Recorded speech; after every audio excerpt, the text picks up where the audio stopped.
Bueno, pues estamos con Ramón Valdivia, que es el vicepresidente ejecutivo de ASTIC. ¿Cómo estás, Ramón? Muy bien, gracias a Dios. ¿Y tú? Gracias además por recibirnos en tu casa. Estamos en la Nada, sede de ASTIC en Madrid. un placer de verdad. Lo primero, vamos a empezar por el principio. ¿Qué es ASTIC? ASTIC es la Asociación de Transporte Internacional por Carretera, es la más veterana de todas las patronales del sector en España, nació el año 1960 y para resumirlo en pocas palabras es la organización garante del convenio TIR de Naciones Unidas ante el Estado español y desde nuestro nacimiento desde la fundación miembros de la International Road Union con sede en Ginebra. Representamos a las empresas de transporte por carretera, de mercancías, también de pasajeros, más grandes de España, que a lo largo de los años, de muchos años, con su competencia internacional, pues han crecido. Son empresas realmente grandes, 30 veces más grandes de media que la media del sector. Porque el sector es un sector muy atomizado, ¿verdad? De pequeños En, autónomos, de 4 o 5 camiones. ¿Qué volumen de camiones? No sé si me lo en puedes decir, tiene efecto, sí, la sí. media de ASTIC. La media de los afiliados de Astis tienen más de 100 vehículos de media como empresa, ¿no? Y más de 35 años de antigüedad en el sector también de media. Algunas de ellas están cumpliendo 75 años ahora, o sea que nacieron incluso antes de lo que la organización existe, ¿no? El sector, en cambio, en España está constituido, como muy bien has apuntado, pues por muchas empresas, microempresas. El 51% de las empresas que tienen autorización de transporte en España tienen un solo vehículo y la media nacional apenas llega a 4. O sea que estamos hablando de más de 100 contra menos de 4, son, como decía antes, pues 30 veces más grandes en media que la media del sector. Algunas empresas, ¿no? Miembros de ASTIC están cumpliendo 75 años. Nosotros que en AutoFM somos muy amantes de los coches, del coche clásico. Me gustaría saber qué camiones tenían en aquellos años, Ramón, ¿eh? Sí, tenemos un libro que ahora si podemos os lo enseño, un libro hecho por nuestra fundación. Nosotros somos los fundadores de la Fundación Corel, que se dedica a estudios para mejorar la eficiencia y la seguridad y la sostenibilidad del transporte por carretera. Y ahí tenemos fotos de todos los antiguos camiones que se usaban al principio, en los años 50, en los años 40, y son verdaderamente Joyas. joyas esas fotografías. Y alguna maqueta también tenemos de alguno de aquellos camiones que solían ser hasta la creación en ASA, en los años 50 y de Barreiros, pues los camiones pesados eran todos importados, prácticamente eran británicos y alemanes. Daros una pincelada para que los oyentes te conozcan, Ramón, de quién es Ramón Valdivia, la persona que está al frente de la patronal del transporte internacional por carretera. Bueno, mi nombre ya lo habéis dicho, mi edad no, yo cumpliré este año, si Dios quiere, 64 años, o sea que ya tengo bastante experiencia y en la parte laboral pues llevo más de 25 años acumulados de experiencia en multinacionales del sector de automoción, fabricando en realidad vehículos industriales para el transporte de pasajeros y de mercancías, y aquí en la Asociación de Transporte de Carretera desde el 2012, o sea que ya se han cumplido 10 años en una organización patronal como esta. Mi formación es ingeniero industrial superior, especialista en energía, en producción de energía, que está muy de moda Totalmente. ahora, pero el año 83, cuando yo terminé la carrera aquí en Madrid, en la Universidad Politécnica, pues precisamente el gobierno de entonces dictaminó la moratoria nuclear y por tanto todos los que salimos de la carrera Te en aquel cerró momento salidas laborales.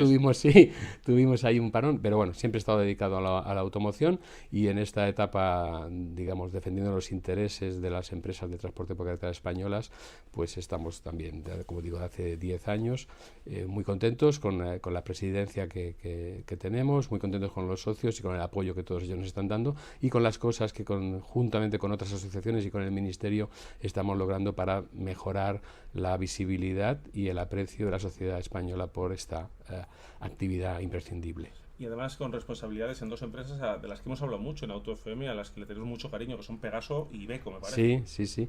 Yo empecé trabajando en Nissan, en Nissan Motor Ibérica en España, en ingeniería de motores, y después pasé a Pegaso y luego he estado más de 20 años en la multinacional Iveco, que le tengo muchísimo cariño tanto a la empresa como a las personas que allí están y con lo cual mantenemos una relación estupenda. Sí, sí, muy contento de haber participado en este área industrial y comercial de la realidad económica española. Un área apasionante. Te quería preguntar, Ramón, hemos también hablado mucho en AutoFM de la pandemia y del Mm. esfuerzo que hicisteis todas las empresas de transporte a la hora de tenernos abastecidos.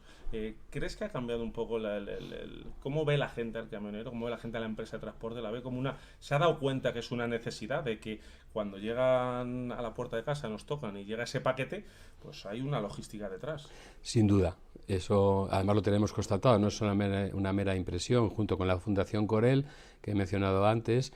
Justo en el verano del 2020 y con el Instituto GAT3 hicimos una encuesta en toda España y se notaba muchísimo.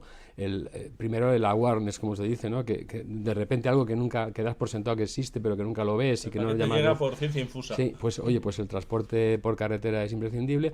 Para nosotros no fue, digamos, más esfuerzo que hacer lo que tenemos que hacer. Sinceramente sí supuso un esfuerzo de adaptación porque hubo muchos momentos de incertidumbre, nadie sabía muy bien cómo actuar, no había lugares, por ejemplo, al principio para que los profesionales pudieran descansar o comer o cualquier cosa que normalmente puede hacer, pues estaba todo cerrado. Y hubo bastantes problemáticas que hubo que ir resolviendo, pero efectivamente aquella época, aquel momento de los confinamientos, que fue muy largo, pues sirvió para que la sociedad española, y bueno, en general en todo el mundo, yo creo que estuvo confinado, pues se diese cuenta, realizase físicamente delante de sus ojos que sin el transporte por carretera nada funciona, ni el comercio, ni la industria, ni por supuesto el turismo, ni ninguna otra actividad económica, agropecuaria, pesquera, etcétera, podría poner en contacto a los consumidores con los productores sino a través de la carretera. Y ahí se demostró también una de las virtudes de este modo de transporte, que es la flexibilidad y la capacidad de adaptación. Fueron choques repentinos, muy importantes, enormes problemas en los pasos de las fronteras, cambios continuos de legislación y de normativas que tuvo que afrontar con mucha flexibilidad, y yo creo que en ningún momento se llegó a padecer ningún tipo de desabastecimiento por fallo de la cadena logística. Dábamos fe, además todos tuvimos mucho papel higiénico en casa. Aquella boom que hubo que todos queríamos, bueno, pues era porque llegaba. Cuéntanos, danos una pincelada, porque luego hablamos largo y tendido. ¿Cómo está el sector del transporte a principios de 2023? Bien, el sector como sector en sí es muy variopinto. Déjame que te diga, eso es verdad que tenemos volante y ruedas y vamos por la carretera y nos parece, pero todo el mundo comprende que no es lo mismo llevar, por ejemplo, productos químicos, ¿no?, desde una planta en Tarragona hasta el norte de Francia en un camión pesado con un profesional especialmente entrenado para ese tipo de mercancías, o repartir documentos o paquetes, pequeña paquetería en una ciudad con los problemas de aparcamientos. Es un sector, pero entonces yo, si me permites, me circunscribo al sector de transporte pesado, de media y larga distancia, nacional e internacional. Por ahí va la pregunta, a lo mejor tenía que especificado mejor. Digo, para aclararlo para todos, que estamos hablando de ese tipo de sector. Estamos viviendo una época, ahora mismo, el inicio del año, que nos está dando mejores señales de lo que esperábamos. El último trimestre del año pasado se notó una ralentización del Producto Interior Bruto de los países europeos, de España en particular también, no creció a la velocidad que había estado creciendo anteriormente, el consumo privado se retrajo y empezó a haber una descompensación entre la petición, entre la demanda de transporte y la oferta que somos capaces de realizar. Las previsiones parecían malas para este año. Todos los organismos estaban revisando a la baja los crecimientos del Producto Interior Bruto, de confianza del consumidor, y todo eso se ha dado la vuelta y con timidez, pero parece que se está revisando también un poquito al alza. Ya se ha dejado la tendencia de revisar a la baja, y también otro de los elementos que nos preocupaba mucho era el precio de la energía, el precio de los combustibles en particular. Parecía que todas las señales indicaban a que en febrero íbamos a estar viendo repuntes importantísimos de esto. Hay que decirle a los oyentes que más de un tercio del coste operativo de uno de estos camiones es el combustible, por tanto es un elemento muy importante para nosotros, y eso tampoco está sucediendo. No sabemos si va a ser o no, porque la volatilidad es muy grande, pero hemos tenido un par de eventos repentinos, el desgraciado episodio de la desgracia que hemos sufrido en Siria y Turquía, con efectos también en el suministro de los combustibles, y la entrada en vigor de la prohibición de comprar petróleo a Rusia. Todo esto parecían señales adicionales de un nuevo incremento, un nuevo repunte en los precios de los combustibles, pero esto no está sucediendo, y esperamos que esto nos permita pues mantener las cuentas de resultados equilibradas, aunque el volumen de negocio esté todavía sin volver a crecer, pero por lo menos ha dejado de caer. Bueno, pues es interesante, ¿no?, y positivo escuchar lo que nos dice Ramón Baldía en este respecto. Nos hablabas antes de la particularidad de los asociados a los que representas con empresas de una media de 100 camiones. ¿Es muy diferente las necesidades que tienen este tipo de empresas y lo que necesitan que un sector donde son autónomos más pequeñitos? Sí, es muy diferente, no solamente porque sea en el transporte, pero es verdad que en el transporte se compite entre empresas de diferente tamaño, pero en muy igualdad de condiciones. Quiero decir, al final, el que necesita que se le haga transporte no cuida mucho, o hasta ahora no cuidaba mucho, de quién en realidad está haciendo esa labor, si es una empresa grande o si es alguien que por el momento pues me conviene y le contrato y le llevo. Entonces, en España, no para este sector, pero en general, hay demasiadas diferencias entre el trato fiscal, la carga social, las responsabilidades empresariales de una empresa a partir de 50 empleados que de 50 hacia abajo. Se aprietan mal las tuercas a los grandes. Y se ponen una serie de responsabilidades muy importantes que realmente a veces yo pienso cuando hablo con los empresarios verdaderamente son muy valientes para afrontar las responsabilidades que tienen delante. Imagínese, el oyente, imagínate que tienes una empresa con 500 empleados, una de las nuestras, y esos empleados no están en una fábrica, ni en un centro productivo, ni en 2 edificios de oficinas, sino que cada uno está con su elemento productivo, que es el camión, a 500, a 600, a 1000 kilómetros de distancia, viajando. Todos estos empleados tuyos están por ahí y en cualquier momento puede surgir cualquier imprevisto, cualquier problema con uno de ellos, una interacción con otros usuarios de la vía, un accidente, un problema personal de él con un cliente. Todo esto te pilla a mucha distancia y todas las responsabilidades ascienden. Ahora mismo tenemos compliance penal para las empresas, planes de igualdad obligatorios que hay que realizar. Todo esto, si facturas más de 6 millones al año, Hacienda te considera una gran empresa y te hace ya liquidar mensualmente. Si pasas de 50 empleados tienes que tener ya lo que se llamaba antes un enlace sindical. Hay toda una serie de barreras, por no hablar de la diferencia de cotización entre un asalariado, un conductor asalariado en seguridad social y un autónomo.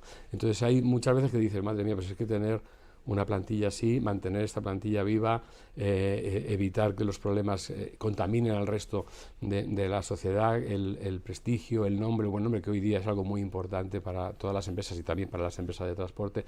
Todo esto está, digamos, en oposición a crecer. Nosotros no estamos en contra de las empresas pequeñas ni de los autónomos. Lo que queremos es que la legislación y el ambiente en general legislativo y regulatorio favorezca que crezcan, en vez de que se mantengan. O sea, un trabajo más gente, hay que verlo desde ese punto de vista. A veces sí, parece que... sí, somos un sector que da mucho trabajo, o sea, cualquiera Claro. se imagina que con un camión por lo menos un conductor hay que tener, como mínimo, ¿no?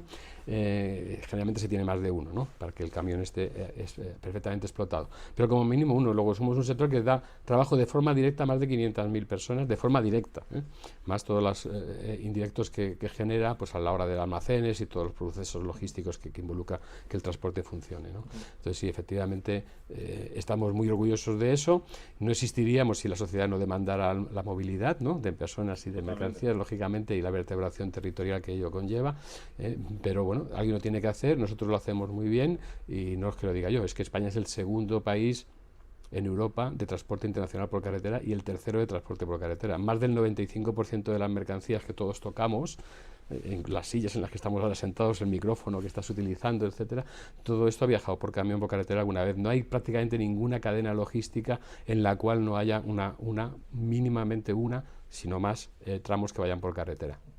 Bueno, muy importante ese sector y siempre poner en valor, ¿no?, nuestro país. Siempre os decimos que somos el segundo país fabricante de coches, porque somos un programa de coches, hablamos mucho de coches, obviamente, pero también nos dice Ramón la potencia que somos en transporte internacional por carretera. Te quería preguntar también, Ramón, he escuchado en una entrevista reciente que decías que el problema de la falta de camioneros, que es un problema grave, es más una falta de vocaciones. Efectivamente, el tema de la falta de conductores es algo que está ya en la opinión pública. Yo creo que casi todo el mundo ya ha oído hablar de que esta es una profesión que no hay suficientes profesionales que hacerla. Es un mal no solamente español, es un mal internacional en toda Europa, en Norteamérica, en Japón, esta falta. Viene por un lado por la mayor demanda de la sociedad cada vez nos está demandando más movilidad, más transporte. De aquí al 2050 se espera que crezca otro 60% la demanda social de movimiento de mercancías. Pero lo que no estamos viendo es que lleguen vocaciones nuevas. Es decir, hay mucha demanda, no es que nos falte hace 10 años conductores, es que nos van a faltar. Y va a ser un problema grave. Ahora mismo uno solamente 1 de cada 4 de nuestros profesionales tiene menos de 50 años en España. El envejecimiento del sector. Si no hay vocaciones nuevas, si no llegan nuevas personas a incorporarse a esta profesión, pues en menos de 7 años hemos perdido un tercio de la plantilla por jubilación, ¿no? Simplemente por y si no tenemos la capacidad productiva suficiente, no podremos dar el servicio que ahora estamos dando. Hablábamos antes de las exportaciones, ¿no? España es un país exportador. El sector exterior en el PIB español es un tercio, junto con Alemania somos los líderes en peso del sector exterior dentro de nuestro PIB, y esa capacidad del empresario español de ofrecer a los europeos productos con muy buena relación calidad-precio se ha visto muy reforzada a lo largo de los años por un vector logístico que ha mantenido una puntualidad exquisita. Es decir, los centroeuropeos no solamente quieren comprar estas cosas porque el empresariado español les ofrece buenas propuestas de valor, ¿no? Producto, precio, sino porque les llegan con una puntualidad exquisita. El 66% de lo que sale rodando de España va en camiones españoles, y esto ha mantenido durante años, incluso está creciendo esa cuota de mercado, y eso ha mantenido durante años ese atractivo de la exportación. Por tanto, el que no haya profesionales para hacer esto, el que se impida o no se favorezca que esta renovación de los jóvenes venga en un país que tiene casi un 30% de paro juvenil, pues no solamente es malo para el desempleo, no solamente es malo para los jóvenes, no solamente es malo para la economía española en general y para el sector exterior en particular. Y desde ASTI que habéis hecho, creo, alguna acción con gente en peligro de exclusión para sí, atraer, ¿no? Vocaciones. Hemos buscado muchas posibles soluciones, algunas de ellas va a decir simplemente, ¿no? Sencillamente también para llamar un poco la atención sobre una problemática que está aquí y que no podemos cerrar los ojos. Es la obligación de todos mirar a 10 años vista, porque este es un sector estratégico y si no funciona bien, no funcionará bien la economía española. Entonces, por ejemplo, uno de nuestros miembros ha llegado a un acuerdo con Cáritas de su comunidad autónoma para encontrar personas en riesgo de exclusión por su edad, porque no tenemos que hablar solamente de jóvenes. Cualquiera que se forme con 45 años puede llegar a ser un conductor profesional. No es una formación sencilla, no es rápida, no es barata, pero puedes tener una profesión como conductor profesional. Personas en riesgo de exclusión les hemos formado durante un año, se les ha dado formación, y la empresa en concreto, que es una empresa murciana, Disfrimur, se ha incorporado en su plantilla a 11 personas que estaban en esa situación. Esta es una llamada de atención. Hemos llegado a acuerdos hace años y ahora también con COE y las Fuerzas Armadas Españolas para que los profesionales de las Fuerzas Armadas que acaban su carrera con 45 años puedan incorporarse a la vida civil, en nuestro caso, pues a la vida civil del área de la logística y el transporte, también, pero a corto plazo revertir toda esta necesidad en 5 años es muy difícil que podamos hacerlo. Se pueden paliar algunos aspectos, pero en estos momentos la única posibilidad es recurrir a lo mismo que en su momento recurrió la Marina Mercante, ¿no? Y es incorporar personas de otros países del mundo. Afortunadamente tenemos todo un continente que habla nuestro idioma y cuyas personas pueden estar dispuestas a ocupar el puesto al volante de nuestros camiones y por tanto seguir dando el servicio que la sociedad española necesita. Muy interesante lo que nos cuenta Ramón Valdivia sobre el sector del transporte y sobre otros detalles que te quería preguntar. Es sobre el tema de la carga y la descarga. ¿Se está cumpliendo esa famosa ley que hemos hablado aquí en AutoFM de que el camionero, el conductor descanse y tenga sus horas tranquilas y no la descarga no sea parte de su trabajo? Sí, hombre, la ley está muy reciente todavía. Esto es un cambio radical. Entró en vigor el 2 de septiembre del año pasado. Aunque estaba publicada 6 meses antes, se dio un plazo para la adecuación y efectivamente estamos hablando de un cambio radical en un comportamiento de décadas. O sea que la legislación dice el conductor profesional tiene prohibido intervenir directamente en las labores de carga y descarga, bueno, con algunas excepciones que todo el mundo puede entender. Por ejemplo, si hablamos de una mudanza o de animales vivos, hay varias excepciones que dicen, bueno, el conductor debe intervenir porque nos conviene a todos que eso se siga haciendo como se está haciendo. Pero lo tiene prohibido y efectivamente el choque pues se produce. Hay gente que no lo ha entendido, otros que todavía no lo han captado del todo, pero se está cumpliendo. Sobre todo en los grandes cargadores, las grandes empresas cargadoras se está cumpliendo perfectamente y bueno, pues más allá de que llevamos poco tiempo, esto es un cambio muy importante en nuestra opinión, en la percepción de que este es un profesional que está entrenado, preparado y muy bien preparado para conducir camiones con eficiencia, con seguridad y sin provocar mayores distorsiones, ¿no? No está preparado ni es su oficio el mover carretillas, el llevar palets de un sitio para otro, ¿no?